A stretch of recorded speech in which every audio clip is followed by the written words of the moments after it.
ಎಲ್ರಿಗೂ ನಮಸ್ಕಾರ. Print media, ದೃಶ್ಯ ಮೀಡಿಯಾದವರಿಗೆ ಸ್ವಾಗತ ಸುಸ್ವಾಗತ. ಮೊದಲನೇದಾಗಿ ಇವತ್ತು ನಾರಿಯರ ದಿನಾಚರಣೆ, ವುಮೆನ್ಸ್ ಡೇ. ನಮ್ಮಲ್ಲಿ ಮಾಧ್ಯಮದವರು ಸ್ತ್ರೀಯರಿದ್ದಾರೆ, ಅವರಿಗೆ ಕಂಗ್ರ್ಯಾಚುಲೇಷನ್ ಹೇಳ್ತಾ ಸಭೆ ಪ್ರಾರಂಭ ಮಾಡೋಣ. ತಮ್ಮನ್ನ ಇಲ್ಲಿ ಪತ್ರಿಕಾಗೋಷ್ಠಿಗೆ ಆಹ್ವಾನಿಸಿದ್ರು. ನಿನ್ನೆ ಏನು ನಮಗೆ ಕರ್ನಾಟಕ ಸರ್ಕಾರದಿಂದ ಕೆಲವು ನಾವು ಏನೇನು ಕೇಳ್ಕೊಂಡಿದ್ವು ಎಲ್ಲವನ್ನು ಸೌಲಭ್ಯಗಳು ನಮಗೆ ಘೋಷಣೆ ಮಾಡಿದ್ದಾರೆ. ಹಾಗಾಗಿ ನಮ್ಮ ಚಿತ್ರೋದ್ಯಮ ಒಂದು ನಿನ್ನೆ ಶುಭ ದಿನ ಅಂತಾನೆ ನಾನು ಅನ್ಸೋಕೆ ಇಷ್ಟಪಡ್ತೀನಿ. ಇವತ್ತಿನ ದಿನ ನಮ್ಮಲ್ಲಿ ನಾವು ನಮ್ಮ ಹಿರಿಯರೆಲ್ಲ ಸೇರಿ ಯಾರು ಹೋರಾಟ ಮಾಡಿದ್ದಾರೆ, ಯಾರು ಆಹ್ವಾನಗಳನ್ನು ಅವ್ರಿಗೆ ಕೊಟ್ಟಿದ್ದಾರೆ, ಎಲ್ಲ ಅಂಗಸಂಸ್ಥೆಗಳನ್ನು ಕೊಟ್ಟಿದ್ದಾರೆ. ಯಜಮಾನರು ಅಸೋಸಿಯೇಷನ್ ಆಗ್ಬೋದು, ನಮ್ಮ ಪ್ರೊಡ್ಯೂಸರ್ ಅಸೋಸಿಯೇಷನ್ ಆಗ್ಬೋದು, ಅವರೆಲ್ಲ ನಮ್ಮಲ್ಲಿ ಇನ್ನು ಕೆಲವರು ಸ್ಟ್ರೈಕ್ಗಳನ್ನು ಮಾಡಿದ್ದಾರೆ ನಮ್ಮ ಚೇಂಬರ್ ಮುಂದೆ. ಇದರೆಲ್ಲವನ್ನು ಗಮನದಲ್ಲಿ ಇಟ್ಕೊಂಡು ನಾವು ಏನೇನು ಕೇಳಿದ್ವಿ ಅವ್ರಿಗೆ ಎಲ್ಲವನ್ನೂ ಘೋಷಣೆ ಮಾಡಿದ್ದಾರೆ. ಮೊದಲನೇದಾಗಿ ಉದ್ಯಮ ಅಂತ ಘೋಷಣೆ ಮಾಡಿದ್ದಾರೆ. ಇವತ್ತಿನ ದಿನ ನಾವು ಎಲ್ಲೋ ಒಂದು ಕಡೆ ಇದ್ದೀವಿ, ಒಂದು ಮೂಲೆ. ಇವತ್ತಿನ ದಿನ ನಮಗೆ ಕೈಗಾರಿಕೋದ್ಯಮ ಜೊತೆಗೆ ನಮ್ಮನ್ನ ಸೇರಿಸಿದ್ದಾರೆ ಅಂದರೆ ನಮಗೆ ಹೆಮ್ಮೆ ಅನಿಸ್ತದೆ. ಆ ಗೌರ್ಮೆಂಟ್ಗೆ ಧನ್ಯವಾದಗಳು ತಿಳಿಸೋಣ ಅಂತಾನೆ ನಾವು ಇವತ್ತಿನ ಪತ್ರಿಕಾಗೋಷ್ಠಿ ಕರೆದಿದ್ದೀವಿ.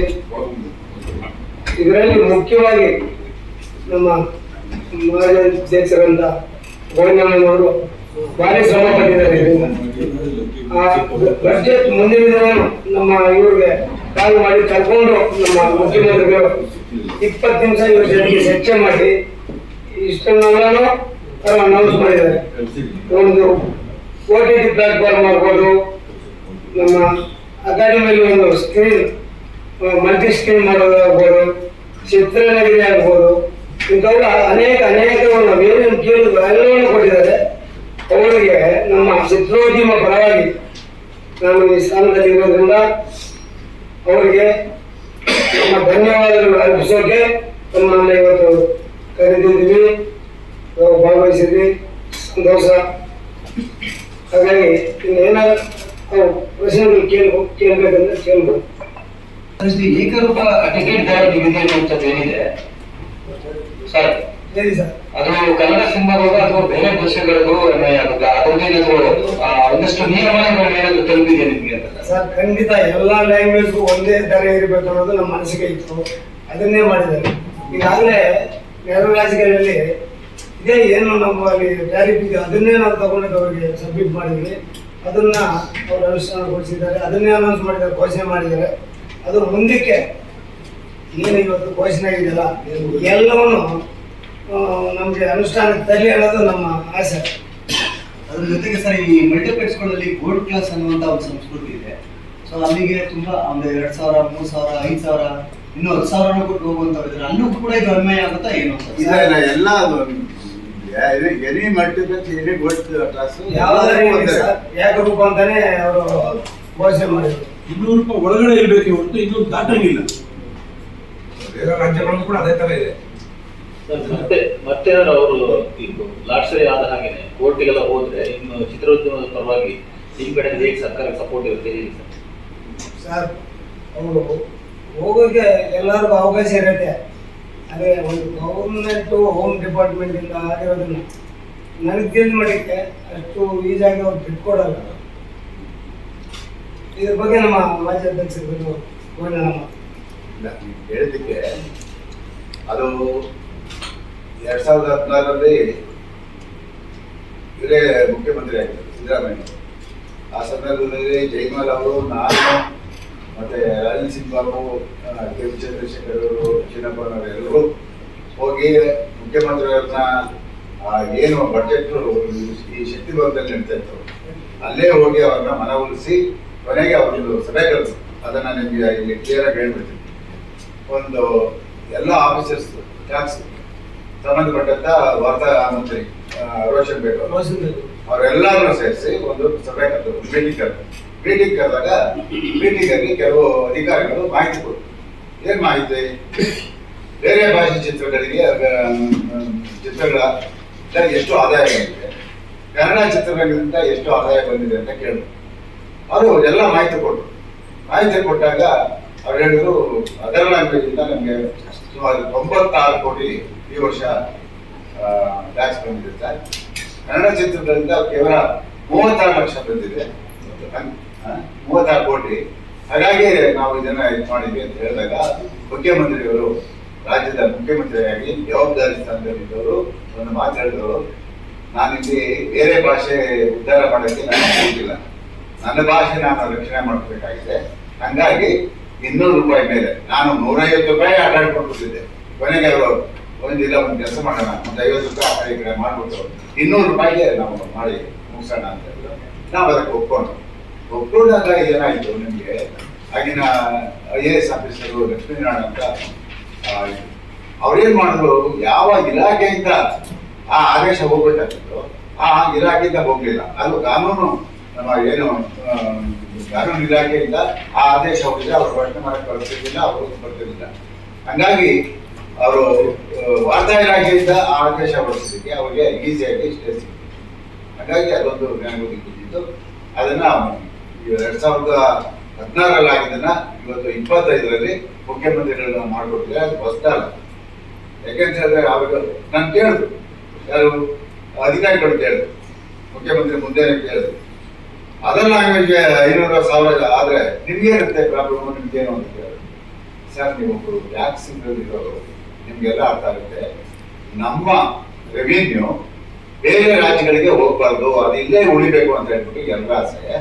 ಇವತ್ತು ಅದೇನಾಗುತ್ತೆ, ಅದೆಲ್ಲ ಬೇರೆ ರಾಜ್ಯಕ್ಕೆ ಹೋಗುತ್ತೆ, ತಮಿಳುನಾಡು, ಆಂಧ್ರ, ಕೇರಳ ಎಲ್ಲ ನಮ್ಮ ರೆವಿನ್ಯೂ ಹೋಗುತ್ತೆ. ನಾವೇನಾಗಬೇಕು? ಆ ಪ್ರಶ್ನೆ ಇದ್ದಾಗ ಅವರು ಅದನ್ನು ಒಪ್ಕೊಂಡ್ರು. 200 ರೂಪಾಯಿ ಪರ್ಮಿಷನ್ ನಿಗದಿ ಮಾಡೋದಕ್ಕೆ ಒಪ್ಕೊಂಡು ಎಲ್ಲ ಆಗಿದೆ.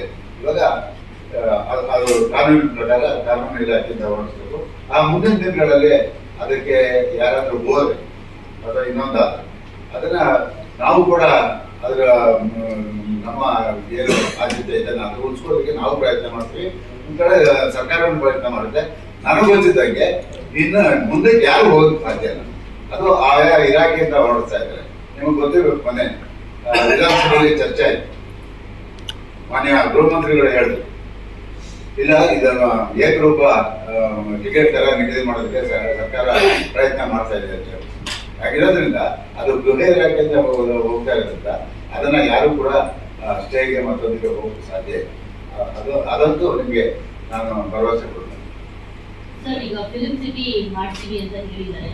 ಸೊ ಯಾವಾಗ ಶಂಕುಸ್ಥಾಪನೆ ಆಗುತ್ತೆ ಅದಕ್ಕೆ? ಬಿಕಾಸ್ ಸಿದ್ದರಾಮಯ್ಯ ಅವರು ಸುಮಾರು ಒಳ್ಳೊಳ್ಳೆ ಕೆಲಸಗಳನ್ನ ಮಾಡ್ಕೊಟ್ಟಿದ್ದಾರೆ. ಅವರು ಟರ್ಮ್ ಮುಗಿಯೋಷ್ಟರಲ್ಲಿ ಶಂಕುಸ್ಥಾಪನೆ ಆಗುತ್ತಾ? ಅದರ್ವೈಸ್ ಫಿಲ್ಮ್ ಸಿಟಿ ಆದ್ರೆ ಗೋಡೆಗಳು ಎದ್ದೇಳ್ಬೇಕು, ನಟ್ಟು ಬಾವಿಟ್ಟು ಟೈಟ್ ಮಾಡಿದ್ರೆ ಚೆನ್ನಾಗಿರಲ್ಲ ಅಂತ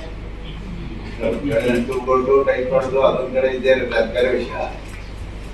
ಅಂದ್ರೆ ಅವ್ರ ಟರ್ಮ್ ಸ್ವತಃ ನಮ್ಮ ಚಿತ್ರರಂಗದವಾಗಿನ ಹೆಚ್ಚು ಆಸಕ್ತಿ ಮುಖ್ಯಮಂತ್ರಿಗಳಿಗೆ. ಯಾಕೆಂತ ಹೇಳಿದ್ರೆ ಮೈಸೂರಿನಲ್ಲಿ ಆಗ್ತಾರೆ. ಇದು ರಾಜ್ಕುಮಾರ್ ಅವ್ರ ಕನಸು, ಬಹುಶಃ ನಿಮ್ಗೆ ಯಾರಿಗೂ ಗೊತ್ತಿಲ್ಲ. ಇದು ರಾಜ್ಕುಮಾರ್ ಅವ್ರ ಕನಸು, ಮೈಸೂರಿನಲ್ಲಿ ಒಂದು ಚಿತ್ರನಗರಿ ಆಗ್ಬೇಕು. ಯಾಕೆಂತ ಹೇಳಿದ್ರೆ ಅದು ಸಾಂಸ್ಕೃತಿಕ ನಗರ ಮೈಸೂರು. ಹಾಗಾಗಿ ಅಲ್ಲಿ ಆಗ್ಬೇಕು ಅನ್ನೋ ಆಸೆ ಅವರಲ್ಲಿತ್ತು. ಆ ಆಸೆ ಇವ್ರು ಗೊತ್ತಿತ್ತು ಯಾರಿಗೆ? ಮನೆ ಸಿದ್ದರಾಮಯ್ಯನವರಿಗೆ. ಕಳೆದ ಫೆಬ್ರವರಿ ಅಂದ್ರೆ 2014 ಚುನಾವಣೆ ಬಂತಲ್ಲ, ಚುನಾವಣೆ ಬಂದಂತ ಸಂದರ್ಭದಲ್ಲಿ ನಾನು ಕೂತಿದ್ದಂಗೆ ಮಾದೇವಪ್ಪನವರಿಗೆ ಒಂದು ಆದೇಶ ಮಾಡಿದ್ರು ಮೈಸೂರಿನಲ್ಲಿ. ಫೆಬ್ರವರಿ 19ಕ್ಕೆ ಚಿತ್ರನಗರಿ ಭೂಮಿ ಪೂಜೆಗೆ ನೀನೆಲ್ಲ ತಯಾರಿ ಮಾಡೋದು, ದಯವಿಟ್ಟು ಇಮಿಡಿಯೇಟ್ ಆಗಿ ಅದಾಗಬೇಕು ಅಂತ ಹೇಳಿದ್ರು. ಅವ್ರು ಹೇಳಿ 3-4 ದಿವಸಕ್ಕೆ ಚುನಾವಣೆ ಪ್ರಕ್ರಿಯೆ ಪ್ರಾರಂಭ ಆಯಿತು. ಹಾಗಾಗಿ ಅದನ್ನು ಮಾಡೋಕ್ಕಾಗಿಲ್ಲ. ಈಗ ಮುಖ್ಯಮಂತ್ರಿಯವರಿಗೆ ತುಂಬಾ ಆಸಕ್ತಿ ಇರೋದ್ರಿಂದ ಖಂಡಿತವಾಗಿ ನಮ್ಮ ಒಂದು ಬೇಡಿಕೆ ಇರೋದ್ರಿಂದ ಅದು ಖಂಡಿತ ಮಾಡ್ತಾರೆ. ಅವರು ಮುಖ್ಯಮಂತ್ರಿ ಆಗಿದ್ದಾಗಲೇ ಇನ್ನ 2-3 ತಿಂಗಳಲ್ಲೇ ಆ ಎಲ್ಲ ಪ್ರಯತ್ನಕ್ಕೂ ನಾವು ಶ್ರಮ ಪಡ್ತೀವಿ. ಅದನ್ನ ನಿಮಗೆ ಯಾಕೆಂದ್ರೆ ಮುಖ್ಯಮಂತ್ರಿಗಳಿಗೆ ಅದ್ರ ಮೇಲೆ ಬಹಳ ತುಂಬಾ ಆಸಕ್ತಿ ಇದೆ. ನಮಗಿನ್ನ ಜಾಸ್ತಿ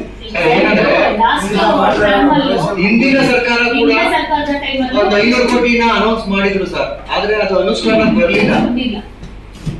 ಸರ್ ಅದಕ್ಕೆ ಯಾವ ಹಿಂದಿನ ಸರ್ಕಾರ ಸಿದ್ದರಾಮಯ್ಯ ಸರ್ಕಾರ ಇದ್ದಂತ ಅಲ್ಲ, ಕಾಂಗ್ರೆಸ್ ಸರ್ಕಾರಕ್ಕೂ ಹಿಂದಿನ ಸರ್ಕಾರ ಯಾವ್ದಿತ್ತು ಸರ್? ಬಸವರಾಜ ಬೊಮ್ಮಾಯಿಯವರ ಸಂದರ್ಭದಲ್ಲೂ ಕೂಡ 500 ಕೋಟಿ ಅನೌನ್ಸ್ ಆಗಿತ್ತು. ಅದು ದುಡ್ಡು ಹೇಳ್ತೀನಿ ಕೇಳಿ. ಆ ಚಿತ್ರನಗರಿ ನಾವು ಏನಿದ್ದು ಆಸೆ ಅವಾಗ ನಾವು ಮೈಸೂರಲ್ಲೇ ಮಾಡ್ಬೇಕು ಅಂತ ಇದ್ದೀವಿ.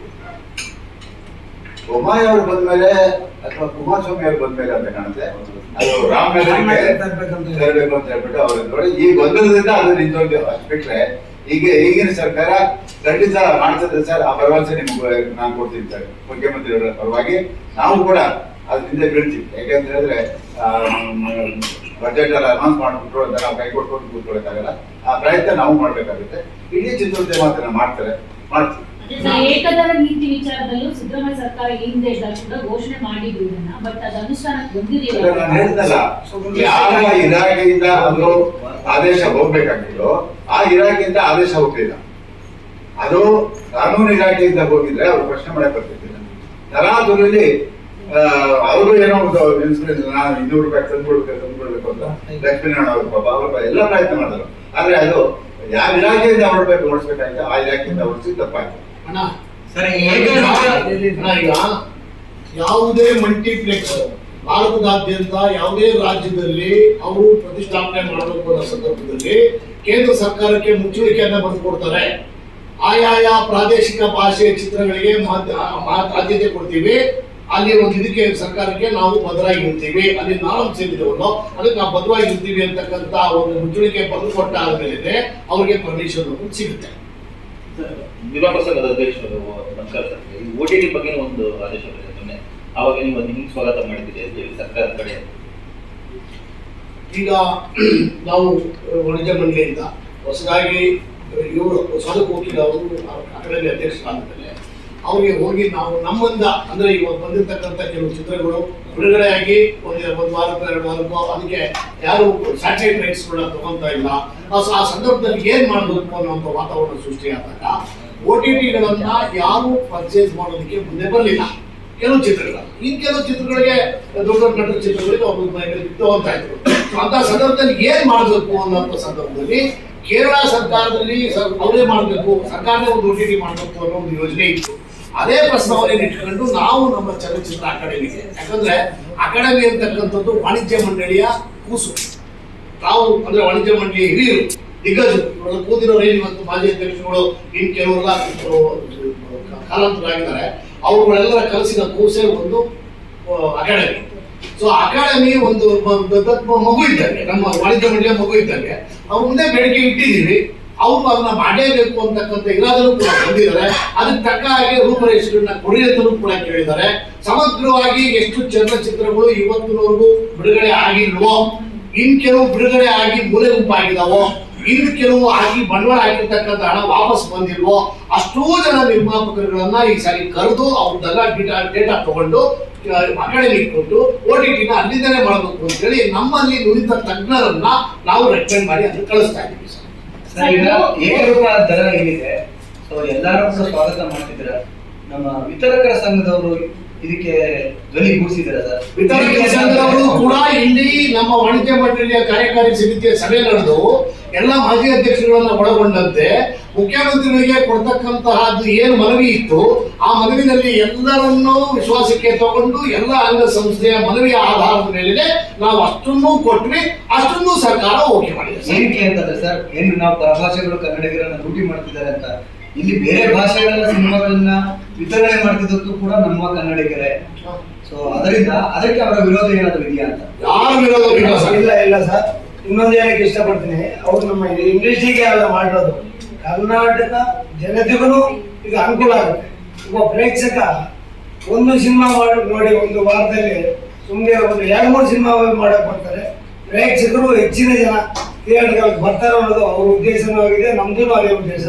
ಹಾಗಾಗಿ ಯಾರು ನಾವು ಅಪೋಸ್ ಮಾಡ್ತಾ ಇಲ್ಲ, ಯಾವ ಡಿಸ್ಟ್ರಿಬ್ಯೂಟರ್ ಮಾಡ್ತಾ ಇಲ್ಲ, ಯಾವ ಎಕ್ಸಿಕ್ಯೂಟಿವ್ ಅಪೋಸ್ ಅಂತೂ ಮಾಡ್ತಾ ಇಲ್ಲ. ಇನ್ನು ಕೆಲವು ಕಾರಣಗಳಿಂದ ಎಲ್ಲರ ಸ್ಟೇಟಿಗೆ ಹೋದ್ರೆ ಹೋಗೋದಿಲ್ಲ ಅಂತ ನಾವು ಅನ್ಕೊಂಡಿದ್ದೀವಿ. ಆಕ್ಚುಲಿ ಕರ್ನಾಟಕದ ಜನತೆಗೆ ಅನುಕೂಲ ಇದೆ ಸರ್. ಸಾಮಾನ್ಯ ಜನ ಎಡ್ಕೋ ರೀತಿಯಲ್ಲಿ ರೇಟ್ ಇದೆ, ಹಾಗಾಗಿ ಜನ ಜಾಸ್ತಿ ಬರ್ತಾರೆ ಸಿನಿಮಾಗಳಿಗೆ. ಈ ನಡುವೆ ಒಂದು ರಿಲೀಸ್ ಆದ್ರೆ ಜನನೇ ಬರ್ತಾ ಇಲ್ಲ ಸರ್. ಇದಕ್ಕೆ ಸಂಬಂಧಪಟ್ಟ ಹಾಗೆ ಈಗ ಜಿಲ್ಲೆಗಳಲ್ಲಿ ಇರ್ಬೋದು ಅಥವಾ ಸಿಟಿಯಲ್ಲಿ ಇರ್ಬೋದು ಚಿತ್ರಮಂದಿರಗಳೆಲ್ಲ ಕ್ಲೋಸ್ ಆಗ್ತಾ ಇದ್ದಾವೆ. ಈಗ ಇಂಡಸ್ಟ್ರಿ ಅಂತ ಘೋಷಿಸಿದೆ ಈ ಬಜೆಟ್ ನಲ್ಲಿ. ಇದರಿಂದ ಏನಾದ್ರು ಪುನಶ್ಚೇತನ ಆಗೋ ಸಾಧ್ಯತೆ ಇದೆಯಾ? ಆ ಕ್ಲಾಸ್ ಇದೆಯಾ? ಖಂಡಿತ ಖಂಡಿತ. ಇವತ್ತಿನ ದಿನ ನಮ್ಗೇನು ಘೋಷಣೆ ಮಾಡಿದ್ರೆ ಉದ್ಯಮದಲ್ಲಿ ಬಹಳಷ್ಟು ಅನುಕೂಲಗಳಿದೆ. ನಮಗೆ ಲೋನ್ ಸಿಗ್ತದೆ ಕಡಿಮೆ ದರದಲ್ಲಿ, ಕರೆಂಟ್ ಚಾರ್ಜರ್ ಟ್ಯಾರಿಫೈ ಚೇಂಜ್ ಆಗುತ್ತೆ, ಗೊತ್ತಿದ್ದಾರೆ ವಾಟರ್ ಬಿಲ್ ಆಗ್ಬೋದು, ಆಮೇಲೆ ಎಲ್ಲವನ್ನೂ ಅವ್ರಿಗೆ ನಮ್ಮ ಒಂದು ಕೈಗಾರಿಕೋದ್ಯಮ ಜೊತೆಗೆ ಸೇರಿಸಿರೋದ್ರಿಂದ ಅಲ್ಲಿ ಏನೇನು ಸವಲತ್ತುಗಳಿದೆಯೋ ಎಲ್ಲವನ್ನೂ ನಮ್ಗೆ ಆಗುತ್ತೆ. ನಮ್ಮ ಒಬ್ಬ ಕಾರ್ಮಿಕನಿಗೂ ಅನುಕೂಲ ಆಗುತ್ತೆ. ಪ್ರದರ್ಶಕರ ಸಂಘದ ಅಧ್ಯಕ್ಷರಿದ್ದಲ್ಲ ಮೇಡಮ್, ಮುಂದಕ್ಕೆ ಅವರು ಕೂಡ ಒಂದು ಕಾನೂನನ್ನ ಕೊಟ್ಟಿದ್ರು. ಏನ್ ಕೊಟ್ಟಿದ್ರು ಅಂದ್ರೆ ಜಿಲ್ಲಾವಾರು ಕ್ಷೇತ್ರಗಳು ಮತ್ತೆ ಹೋಬಳಿಗಳಲ್ಲಿ ಏನು ನಶಿಸಿ ಹೋಗ್ತಾ ಇರೋದು, ಮುಚ್ಚಲ್ಪಡ್ತಾ ಇರ್ತಕ್ಕಂಥ ಚಿತ್ರಮಂದಿರಗಳಿದ್ದಾವೆ, ಆ ಚಿತ್ರಮಂದಿರಗಳ ಸರೌಂಡಿಂಗ್ ಅಲ್ಲಿ ಅವ್ರದೇ ಆದಂತಹ ಜಾಗಗಳು ಏನಿದ್ರು ಅಂದ್ರೆ ಥಿಯೇಟರ್ ಮಾಲೀಕರು ಅಲ್ಲಿ ಕಾಂಪ್ಲೆಕ್ಸ್ ಗಳನ್ನ ಕಟ್ಟಲಿಕ್ಕೆ KSFC ಇಂದ, ಕರ್ನಾಟಕ ಸ್ಟೇಟ್ ಫೈನಾನ್ಸ್ ಕಾರ್ಪೊರೇಷನ್ ಇಂದ ಸಾರ್ವಜನಿಕರಿಗೆ ನೀವೇನು ಉದ್ಯಮಕ್ಕೆ ಸಾಲ ರೂಪದಲ್ಲಿ ಹಣ ಕೊಡ್ತೀವಿ ಅಂದ್ರೆ ನಾವು ಸೇರಿದೆ ಪ್ರಿಂಟ್ ಮಾಡಿಕೊಂಡು ಅಥವಾ ಅವನ್ನ ಕರೀತಾರೆ ಹಣ ಇಟ್ಕೊಂಡು ಪ್ರಿಂಟ್ ಮಾಡಿಕೊಂಡು ಕೊಲಾಟರಲ್ ಅಂತೇಳಿ ಕಡಿಮೆ ದರದಲ್ಲಿ ಬಡ್ಡಿ ದರದಲ್ಲಿ ಹಣವನ್ನ ಕೊಟ್ರೆ ನಾವು ಇಲ್ಲಿ ವಾಣಿಜ್ಯ ಸಂಕೀರ್ಣವನ್ನು ಕಟ್ಕೊಂಡು ಚಿತ್ರಮಂದಿರಗಳನ್ನು ನಡೆಸ್ಕೊಂಡು ಹೋಗ್ತೀವಿ. ಒಂದು ವಾಣಿಜ್ಯ ಮಂಡಳಿ ಇವನ್ನ ಕಟ್ಟಿದಾಗ ಮಳಿಗೆಗಳನ್ನ ಕಟ್ಟಿದಾಗ ಅಲ್ಲಕ್ಕೆ ಬರೋ ಥಿಯೇಟರ್ಗಾಲ ಬರ್ಬೋದು, ಥಿಯೇಟರ್ ಬಂದಾಗ ಅನುದಾನ ಬರ್ಬೋದು, ಓವರ್ ಆಲ್ ಮುಚ್ಚುವಂತ ಪ್ರಕ್ರಿಯೆ ನಿಂತ್ಕೊಳ್ಳುತ್ತೆ ಅಂತಕ್ಕಂಥ ಬೇಡಿಕೆ ಇತ್ತು. ಆ ಬೇಡಿಕೆ ಇನ್ನೂ ಜೀವಂತವಾಗಿದೆ. ಈಗ ಮುಂದೆ ಅದು ಕೂಡ ಇದರ ಜೊತೆ ಸರ್ಕಾರದ ಒಂದು ಆಲೋಚನೆ ಇತ್ತು ಸರ್, ಜನತಾ ಥಿಯೇಟರ್. ಸೊ ಒಂದಷ್ಟು ಅಲ್ಲೆಲ್ಲ ಸೀಟ್ಗಳ ಒಂದು ಕೆಪಾಸಿಟಿ ಇರುವಂತಹ ಥಿಯೇಟರ್ಗಳನ್ನ ಕಟ್ಟಿ ಕನ್ನಡ ಸಿನಿಮಾಗಳಿಗೆ ಆದ್ಯತೆ ಕೊಡುವ ವಿಚಾರವಾಗಿ ಪ್ರಸ್ತಾವನೆ ಅಲ್ಲಿ ಕಳೆದ ಸುಮಾರು ನಿಮ್ಮ ಬರ್ತಡೇ ದಿವಸ ಅಭಿನಂದನಾ ಸಮಾರಂಭದಲ್ಲಿ 6-7 ವರ್ಷಗಳ ಹಿಂದೆ ಇದೇ ಒಂದು ಆದೇಶವನ್ನು ಹೊರಡಿಸಿದ್ರು. ತಾಲೂಕು ಜಿಲ್ಲಾ ಮಟ್ಟದಲ್ಲಿ 100-150-200 ಸಿಕ್ಕಿರುವಂತಹ ಚಿತ್ರಮಂದಿರ ಅದಕ್ಕೆ ಜನತಾ ಚಿತ್ರಮಂದಿರ ತಯಾರಿಸಿಟ್ಟು ಅದನ್ನ ಕಟ್ಟಬೇಕು. ಸರ್ಕಾರ 50 ಲಕ್ಷ ರೂಪಾಯಿ ನಾವು ಸಬ್ಸಿಡಿ ಕೊಡ್ತೀವಿ ಅಂತ ಹೇಳಿ ಅವ್ರಿಗೆ ಆಶ್ವಾಸನೆ ಕೊಟ್ಟರು. ಎಲ್ಲ ಆಯ್ತು. ಎಲ್ಲ ಆದ್ಮೇಲೆ ಅದೊಂದು ಷರತ್ತು ಆಗ್ತದೆ. ಅದು ಬಹಳ ಕಷ್ಟ ಆಗಿದೆ. ಯಾರು ಮುಂದೆ ಬರಲಿಲ್ಲ. 365 ದಿನನೂ ಕನ್ನಡ ಚಿತ್ರನೇ ಓಡಿಸ್ಬೇಕು ಅಂತ ಹೇಳಿಟ್ಟು ಸರ್ಕಾರ ಷರತ್ತು ಕರೆಕ್ಟ್ ಹಾಕಿರೋದು. ಯಾಕಂತ ಹೇಳಿದ್ರೆ ಅವರು ಸಬ್ಸಿಡಿ 50 ಲಕ್ಷ ಕೊಟ್ಟು ನಿಮ್ಗೆ ಜಾಗ ಎಲ್ಲ ಇದು ಮಾಡ್ಕೊಡ್ತಾ ಇದ್ರೆ ಅವರು ಅದನ್ನ ಷರತ್ತು ಹಾಕಬೇಕಾಗಿತ್ತು. ಅವ್ರು ಹಾಕ್ತಾರೆ, ಅದನ್ನ ಹಾಕುದು.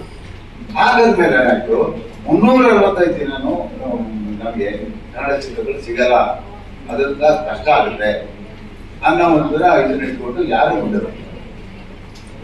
ಅದು ಅಲ್ಲಿ ಸ್ವಲ್ಪ ತೊಂದರೆ ಆಯ್ತು. ಸೊ ಹಾಗೆ ಈಗೇನಾಗಿದೆ ಅಂತ ಹೇಳಿದ್ರೆ ನಮಗೆ ನಂಬರ್ ಆಫ್ ಪಿಕ್ಚರ್ಸ್ಗಳು ಜಾಸ್ತಿ ಆಗ್ತದೆ ಕರ್ನಾಟಕದಲ್ಲಿ. ಅದಕ್ಕಾದ್ರೂ ಅವಕಾಶ ಸಿಗುತ್ತೆ. ಈಗ ತಾಲೂಕು ಮಟ್ಟದಲ್ಲಿ ಕಟ್ತಾ ಇದ್ದಲ್ಲ ಜಿಲ್ಲಾ ಕೇಂದ್ರದಲ್ಲಿ, ಅದಕ್ಕಾದ್ರೂ ಸಹಾಯ ಆಗ್ಬೋದು ಅನ್ನೋದು ನಮ್ಮ ಆಸೆ.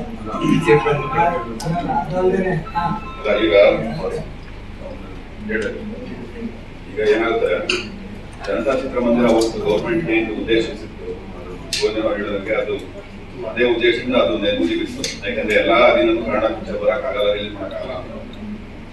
ಸೊ ಈ ಒಂದು ಪರಿಹಾರ ಇದು ಒಂದು ಇದಕ್ಕೊಂದು ವ್ಯವಸ್ಥೆಯನ್ನ ಕಟ್ಕೊಳ್ಳೋಸ್ಕರ ನಾವೇನ್ ಮಾಡಿದ್ವಿ, ಎಕ್ಸಿಬಿಟರ್ಸ್ ನಮಗೆ ಲೋನ್ ಮುಖಾಂತರ ನೀವು ಕೊಟ್ರೆ, ಈಗ ಏನ್ ಇಂಡಸ್ಟ್ರಿ ಅಂತ ನನ್ನ ಕನ್ಸಿಡರ್ ಮೊದಲು ನಾವು ಯಾವ ವಿಭಾಗದಲ್ಲೂ ಇರಲಿಲ್ಲ.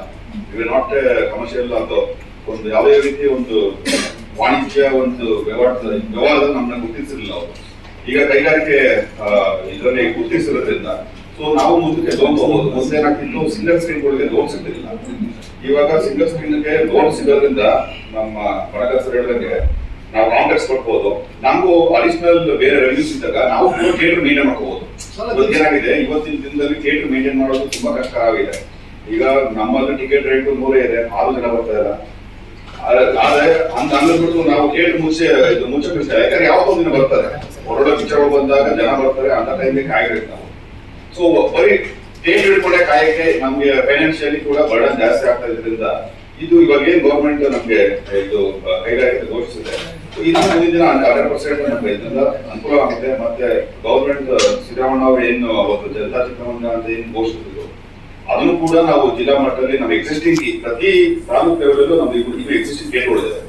ಸೊ ಎಕ್ಸಿಸ್ಟಿಂಗ್ ಥಿಯೇಟರ್ಗಳನ್ನ ಈಗ ಏನ್ 800, 500, 600 ಸೀಟಿಂಗ್ಸ್ ಇದೆ, ಅದನ್ನೆಲ್ಲ ಕಡಿಮೆ ಮಾಡಿಕೊಂಡು 3 ಸ್ಕ್ರೀನ್ ಅಥವಾ 2 ಸ್ಕ್ರೀನ್ ಮಾಡಿದಾಗ ಸರ್ಕಾರದ ಒಂದು ಆಸೆ ಇರುತ್ತೆ. ಮತ್ತೆ ನಮ್ಗೆ ಆಗುವಂತ ಒಂದು ಎಕ್ಸ್ಪೆನ್ಸಸ್ ಖರ್ಚು ಅಥವಾ ಒಂದು ಪ್ರಾಬ್ಲಮ್ಸ್ ಏನಿದೆ ಅದು ಕೂಡ ಕಡಿಮೆ ಆಗುತ್ತೆ. ಸೊ ಒಂದು ಸ್ವಾಗತ ಒಂದು ನಿರ್ಧಾರ ಸರ್. ಇದ್ರ ಜೊತೆಗೆ ಪ್ರತಿ ವರ್ಷ ಕೂಡ ಸರ್ಕಾರ ಒಂದು ಒಳ್ಳೆ ಅನುದಾನ ಕೊಟ್ಟು ಫಿಲ್ಮ್ ಫೆಸ್ಟಿವಲ್ ಆಗುತ್ತೆ ಸರ್. ಸೊ ಫಿಲ್ಮ್ ಫೆಸ್ಟಿವಲ್ ನ ಮಲ್ಟಿಪ್ಲೆಕ್ಸ್ ಗಳಲ್ಲಿ ಮಾಡ್ತಾರೆ. ಪ್ರತಿ ವರ್ಷ ನಾವು ಅವ್ರನ್ನ ಕೇಳ್ತಾ ಇದೀವಿ, ಯಾರು ಬರೋದು ಫಿಲ್ಮ್ ಚೇಂಬರ್ ಯಾಕೆ ಸರ್ ಸಿಂಗಲ್ ಸ್ಕ್ರೀನ್ ಗಳಲ್ಲಿ ಫೆಸ್ಟಿವಲ್ ಆಗೋದಕ್ಕೆ ಒಂದು ಮನವಿ ಕೊಟ್ಟು ಒಂದು ಅಕಾಡೆಮಿ ಮೇಲೆ ಒಂದು ಒತ್ತಡ ಹಾಕಿ ಆ ಒಂದು ಇಂಪ್ಲಿಮೆಂಟ್ ಮಾಡಕ್ಕೆ ಪ್ರಯತ್ನ ಪಡ್ತಾ ಇಲ್ಲ ಸರ್? ಅಲ್ಲ, ಅದು ಏನಾಗಿದೆ ಅಂದ್ರೆ ಎಲ್ಲಾ ಸಿನಿಮಾಗಳು ಒಂದೇ ಅಡಿಯಲ್ಲಿ ಇರ್ತವೆ, ಎಲ್ಲಾ ಸ್ಕ್ರೀನ್ ಗಳಲ್ಲೂ ಇರ್ತವೆ. ಸ್ಕ್ರೀನ್ ಇರೋದ್ರಿಂದ ಪ್ರೇಕ್ಷಕರಿಗೆ ಅನುಕೂಲ ಆಗುತ್ತೆ. ಸರ್ ಮೆಜೆಸ್ಟಿಕ್ 3 ಸ್ಕ್ರೀನ್ ಸಿಗುತ್ತೆ ಸರ್. ಅದ್ರ ಪಕ್ಕದಲ್ಲಿ ತ್ರಿವೇಣಿ ಇದೆ ಸರ್, ಅದ್ರ ಪಕ್ಕದಲ್ಲಿ ಅಪರ್ಣ ಇದೆ ಸರ್. ಟೋಟಲ್ 5 ಸ್ಕ್ರೀನ್ ಸಿಗುತ್ತೆ ಸರ್. ಪಾಶ್ಚಾತ್ಯ ರಾಷ್ಟ್ರಗಳಿಂದ ಬರ್ತಕ್ಕಂತಹ ವ್ಯಕ್ತಿಗಳು, ನಿರ್ದೇಶಕರು ಅಂತ ಹೇಳ್ತಾರೆ, ಅವರಿಗೆ ಮೂಲಭೂತ ಸೌಕರ್ಯಗಳ ಕೊರತೆ ಇರುತ್ತೆ. ಮಾಲ್ಗಳಲ್ಲಾದ್ರೆ ಅವ್ರಿಗೆ ಬೇಕಾದಂತ ತಿಂಡಿ ತಿನಿಸಿರ್ಬೋದು, ಅವ್ರಿಗೆ ಅವರ ನೇಟಿವಿಟಿ ಏನೇನ್ ಬೇಕೋ ಅವೆಲ್ಲ ಸಿಗ್ತವೆ ಅನ್ನೋ ಒಂದು ಕಾರಣಕ್ಕೆ ಇದ್ರ ಬಗ್ಗೆ ದೊಡ್ಡ ಚರ್ಚೆ ನಡೀತು. ಆ ಸಂದರ್ಭದಲ್ಲಿ ವಾಣಿಜ್ಯ ಮಂಡಳಿನೂ ಕೂಡ ಅವ್ರ ಇದರಲ್ಲಿ ಕೈ ಜೋಡಿಸುತ್ತ ಅವ್ರು ಕೇಳಿದಿಷ್ಟೇ, ಮೂಲಭೂತ ಸೌಕರ್ಯಗಳನ್ನ ಪಾಶ್ಚಿಮಾತ್ಯ ರಾಷ್ಟ್ರಗಳಿಂದ ಬರ್ತಕ್ಕಂತ ಚಿತ್ರನಟಿಗೆ ಪರ್ಸನಾಲಿಟೀಸ್ಗೆ ನೀವು ಕೊಡ್ಲಿಕ್ಕೆ ಸಾಧ್ಯವಾ? ಸುಚಿತ್ರ ಫಿಲ್ಮ್ ಸೊಸೈಟಿ ಸ್ಕ್ರೀನಿಂಗ್ ಆಗಿರೋದು ದಿನ ಕೊಡಿಲ್ವಾ ಸರ್? ಸ್ಕ್ರೀನಿಂಗ್ ಆಗಿಲ್ವಾ ಸರ್?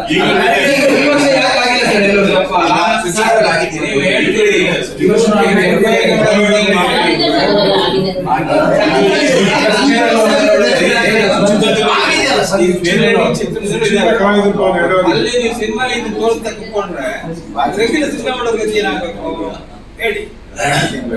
ಪಾರ್ಕಿಂಗ್ ವ್ಯವಸ್ಥೆ ಒಂದು, ಬಂದವರು ಹೋಗೋದ್ರಿಗೆ ಉಪಹಾರ ವ್ಯವಸ್ಥೆ ಒಂದು, ಇವೆಲ್ಲವೂ ಕೌಂಟ್ ಆಗುತ್ತೆ.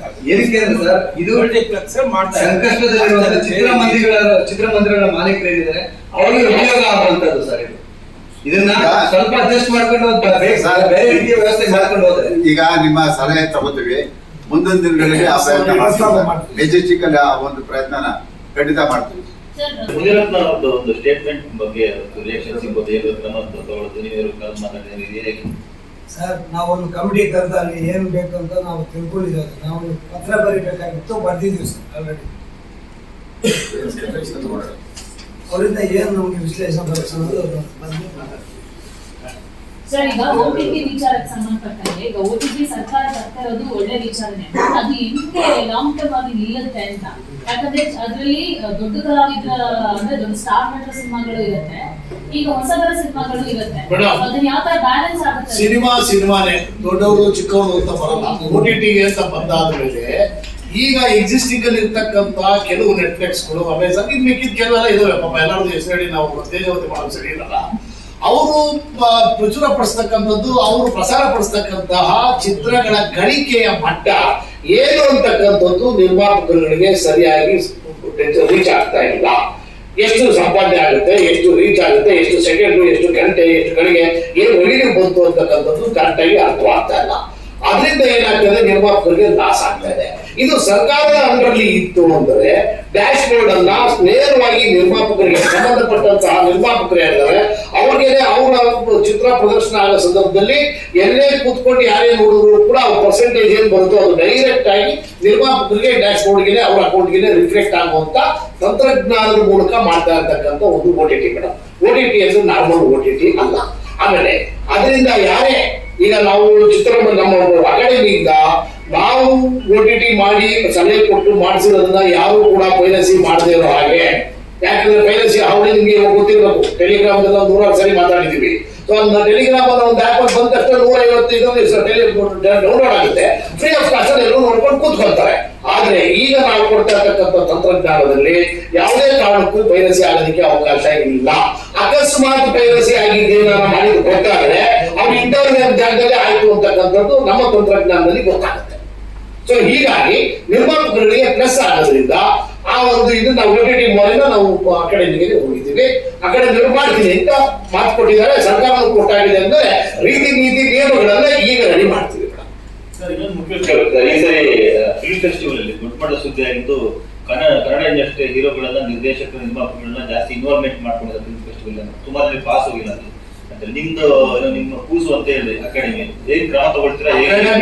ಅಕಾಡೆಮಿಯವರು ಅದಕ್ಕೆ ಆಲ್ರೆಡಿ ಸಮಜಾಯಿಷಿಗಳನ್ನ ಕೊಟ್ಟಾಗಿದೆ ಸರ್. ಯಾರ್ಯಾರು ಕೊಟ್ಟಿದ್ವಿ ಅಂತಕ್ಕಂಥ ಲಿಸ್ಟ್ ಅನ್ನು ಕೂಡ ಅಧ್ಯಕ್ಷರು ಕೊಟ್ಟಿದ್ದಾರೆ. ಕೆಲವರಿಗೆ ತಲುಪದೇ ಇರ್ಬೋದು, ಅದು ಅಚಾತುರ್ಯ ಆಗಿದೆ, ಅದು ಅವರನ್ನು ಹೇಳ್ಕೊಂಡಿದ್ದಾರೆ. ಪ್ರಾಯಶಃ ಅದು ನಾವು ಕೊಟ್ಟದ್ದು ಅಲ್ಲ, ಅದನ್ನ ನೀವು ಪರಾಮರ್ಶಿಸಿಲ್ಲ. ಅದು ಆಗಿರೋದು ಅಚಾತುರ್ಯ ಅಂತ ನಮ್ಮ ಕಣ್ಣು ಕಾಣುತ್ತೆ. ಬೇಜವಾಬ್ದಾರಿ ಅಂತ ನೀವು ಅದನ್ನ ವ್ಯಾಖ್ಯಾನಿಸೋದಾದ್ರೆ ಇದು ಬೆಂಗಳೂರು ಫಿಲ್ಮ್ ಫೆಸ್ಟಿವಲ್ ಅಥವಾ ಇಂಗ್ಲಿಷ್ ಫಿಲ್ಮ್ ಫೆಸ್ಟಿವಲ್, ಬಿಕಾಸ್ ಅಲ್ಲಿರೋ ಯಾರಿಗೂ ಕನ್ನಡನೇ ಬರಲ್ಲ, ಎಲ್ಲ ಮಾತಾಡೋದು ಇಂಗ್ಲಿಷ್ ಅಲ್ಲೇ ಕಮ್ಯುನಿಕೇಟ್ ಮಾಡ್ತಾರೆ. ನಾವು ಕನ್ನಡ ಮಾತಾಡ್ತಿದ್ರು ಇಂಗ್ಲಿಷ್ ಅಲ್ಲೇ ಕಮ್ಯುನಿಕೇಟ್ ಮಾಡ್ತಾರೆ. PRO ಸಂಬಂಧಪಟ್ಟವರಾಗಿರ್ಬೋದು, ಅಲ್ಲಿ ಫುಡ್ ಡಿಪಾರ್ಟ್ಮೆಂಟ್ ಎಲ್ಲ ಇದೆಯಲ್ಲ, ಕಣ್ಣನ್ ಅಂತ ಅವರಾಗಿರ್ಬೋದು. ಸೊ ಈ ಕನ್ನಡಿಗರಿಗೆ ಆದ್ಯತೆ ಬಿಟ್ಬಿಟ್ಟು ಕೇರಳ, ತಮಿಳುನಾಡು ಅವರಿಗೆ ಹೆಚ್ಚಾಗಿ ಆದ್ಯತೆ ಸಿಕ್ಕಿದ್ಯಾ ಅಲ್ಲಿ? ಹೆಸರೇ ಅಂತಾರಾಷ್ಟ್ರೀಯ ಚಲನಚಿತ್ರೋತ್ಸವ. ಅಂತಾರಾಷ್ಟ್ರೀಯ ಚಲನಚಿತ್ರೋತ್ಸವ ಅವ್ರ ಜೊತೆ ಕಮ್ಯುನಿಕೇಶನ್ ಕನ್ನಡಿಗರಿಗೆ ಇಂಗ್ಲಿಷ್ ಬರಲ್ಲ ಸರ್, ಕನ್ನಡಿಗರಿಗೆ ಇಂಗ್ಲಿಷ್ ಬರಲ್ಲ ಸರ್, ಕನ್ನಡಿಗರಿಗೆ ಇಂಗ್ಲಿಷ್ ಬರುವಂತ ಕನ್ನಡಿಗರಿಗೆ ಆದ್ಯತೆ ಕೊಡಿ. ಯಾಕೆ ಸಂಪೂರ್ಣ ಸತೀಶ್ ಅವರೇ, ನಿಮ್ಮ ವಾಣಿಜ್ಯ ಮಂಡಳಿ ನಾವು ಕೂಸು ಅಂತ ಹೇಳಿದ್ರಲ್ಲ ಸರ್, ಅದು ಸರ್ ನೀವು ಅದಕ್ಕೆ ಬೇರೆ ನೀವು ಅದಕ್ಕೆ ಕ್ಲಾರಿಟಿ ಕೊಡ್ಬೋದು ಸರ್. ಸಾಹೇಬ್ರೆ, ಈಗ ತಮ್ಮಲ್ಲಿ ಒಂದು ಏನಕ್ಕೆ ಇಷ್ಟಪಡ್ತೀನಿ, ಏನು ಘೋಷಣೆಗಳಾಗಿದೆಯೋ ಅದನ್ನ ನಿಮ್ಮಲ್ಲಿ ವ್ಯಕ್ತಪಡಿಸಿ. ನೀವು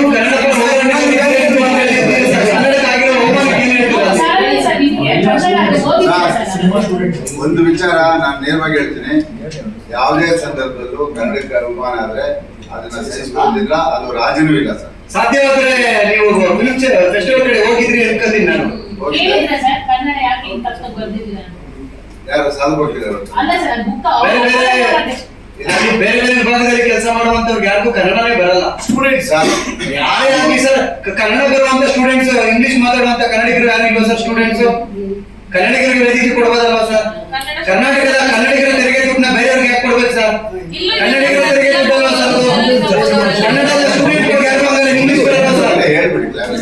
ನಮ್ಮ ಸರ್ಕಾರಿ ಕಾಲೇಜುಗಳಲ್ಲಿ ಓದೋದು ಇಂಗ್ಲಿಷ್ ಬರಲ್ಲ ಸರ್. ಹಾಗಾದ್ರೆ ಈಗ ನಾವು ಸರ್ ಅವ್ರು ಟ್ರೈನಿಂಗ್ ಕೊಡ್ಬೇಕು ಅಂತಂದ್ರೆ ಬೇರೆ ಇನ್ಸ್ಟಿಟ್ಯೂಟ್ಗಳು ಇದೆ, ಕೊಡ್ಲಿ. ಬೆಂಗಳೂರು ಫಿಲ್ಮ್ ಫೆಸ್ಟಿವಲ್ ಅಲ್ಲ, ಬೇರೆ ಭಾಷೆಯವ್ರಿಗೆ ಟ್ರೈನಿಂಗ್ ಕೊಡೋದು, PRO ಇದ್ರಲ್ಲಿ ಗ್ರೂಪ್ ಅಲ್ಲಿ ಎಲ್ಲ ಅವ್ರಿಗೆ ನಮ್ಮ ಕನ್ನಡದವ್ರನ್ನ ಹಾಕಕ್ಕೆ ಹೇಳಿ ಫಸ್ಟ್.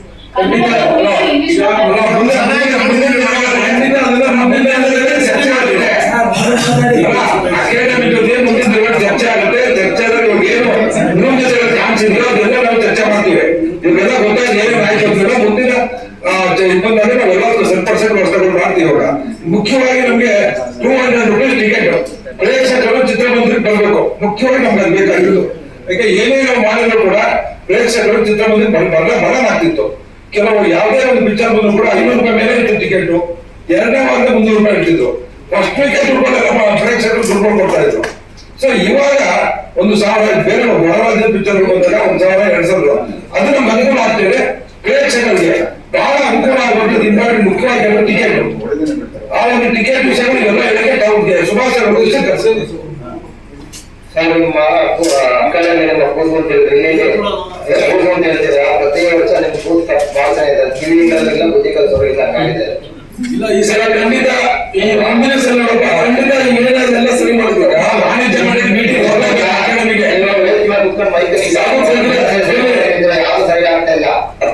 ಇನ್ವಿಟೇಷನ್ ರೆಡಿ ಆಗಿಲ್ಲ.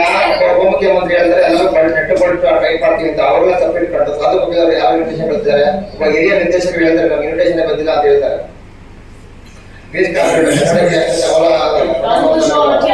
ಅದನ್ನೆಲ್ಲ ಭರವಸೆ ಮಾಡ್ಬೇಕಂತ ಮೀಟಿಂಗ್ ನೋಡ್ಬೇಡಿ ಮೀಟಿಂಗ್ ಮಾಡಿದ್ವಲ್ಲ ಕೂತ್ಕೊಂಡು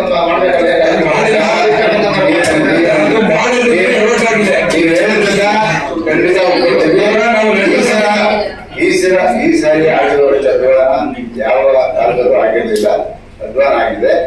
ಆದರೆ ಏನ್ ಮಾಡಬೇಕು, ನಮ್ಮ ಮುಂದಿನ ದಿನಗಳಲ್ಲಿ ನಮ್ಮ ಪದಾಧಿಕಾರಿಗಳು ಇದ್ದಾರೆ, ಅವರ ಜವಾಬ್ದಾರಿ ತಗೊಂಡು ಅದೇನ್ ಮಾಡಬೇಕು ಅದನ್ನ ಮಾಡ್ತಾರೆ, ಖಂಡಿತವಾಗಿ ಮಾಡಬೇಕು.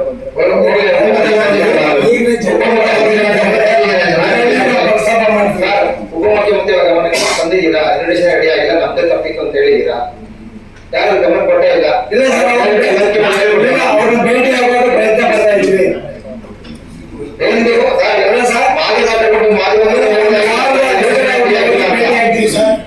ಒಂದು ವಾರದೊಳಗೆ ಹೋಗಿ ಅವ್ರಿಗೆ ಭೇಟಿ ಆಗ್ತೀವಿ. ಅವ್ರಿಗೆ ಸನ್ಮಾನ ಸಮಾರಂಭವನ್ನು ಆಯೋಜಿಸ್ತಾ ಇದ್ವಿ. ಮಾನ್ಯ ಮುಖ್ಯಮಂತ್ರಿಗಳು, DCM ಮತ್ತೆ ಹೋಮ್ ಮಿನಿಸ್ಟರ್ ಪರಮೇಶ್ವರ್ ಸರ್ ಎಲ್ಲಾರು ನಾವು ಅದಕ್ಕೆ ಆಹ್ವಾನ ಮಾಡ್ತಾ ಇದ್ವಿ. ಹಾಗಾಗಿ ಅವರೆಲ್ಲರೂ ಇಷ್ಟಲ್ಲೇ ಭೇಟಿಯಾಗಿ ಕೆಲವು ಏನು ನೀವು ಹೇಳಿದ್ರೆ ಅವೆಲ್ಲನೂ ಸಾಧ್ಯವಾದರೆ ಮಾತಾಡಿ ಮುಂದಿನ ದಿನಗಳಲ್ಲಿ ನಾವು ಸರಿಪಡಿಸೋದಕ್ಕೆ ಪ್ರಯತ್ನ ಮಾಡ್ತೀವಿ. ಇದು ಕೃತಜ್ಞತೆ ಸಲ್ಲಿಸೋದಕ್ಕೋಸ್ಕರ ಕರೆಸಿರ್ತಕ್ಕಂಥ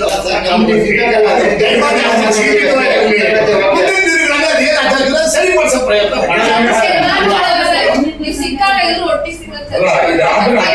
ಅಕಾಡೆಮಿ ಮೀಟಿಂಗ್ ಕರೆಯಬೇಕು. ವಾಣಿಜ್ಯ ಮಂಡಳಿ ಕಮಿಟಿ ಇದ್ದೀವಿ ನಾವೆಲ್ಲ.